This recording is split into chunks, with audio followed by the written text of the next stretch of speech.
If you ever see a man bury himself and don't wait to see if he comes back up. Everyone in the neighborhood talked about Kunle, the man who went from broke to wealthy overnight. One week he was struggling to pay rent, the next he was driving a new car, wearing gold chains and spraying money like water at parties. But there was one rule Kunle followed strictly. Every 7 days, he disappeared. No one knew where he went, until Femi, his curious neighbor, decided to follow him one night. Kunle walked deep into the outskirts of the town, carrying only a lantern and a small black bag. He reached an abandoned farmland and stopped at a shallow hole already dug in the ground. Femi watched from behind a tree, heart pounding. Kunle whispered into the night, "I'm here." The wind stopped, the silence grew heavy. Then Kunle stepped into the hole, lay flat on his back, and began covering himself with sand. Slowly, calmly, like he had done it many times.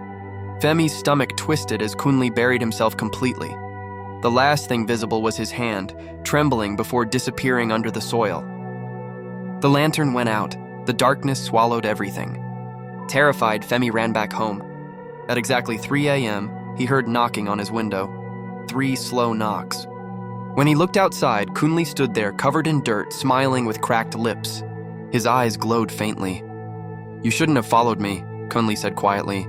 Femi pretended he hadn't, pretended nothing was wrong. But the next day, Kunle's wealth doubled, and the news spread that another person in the community had gone missing. Femi couldn't sleep. On the 7th night, Kunle left again. This time, Femi didn't follow. He ran to the abandoned farmland with 2 police officers. But when they got there, the ground was already moving. Something beneath was struggling to rise. The earth split open, and it wasn't Kunle that crawled out.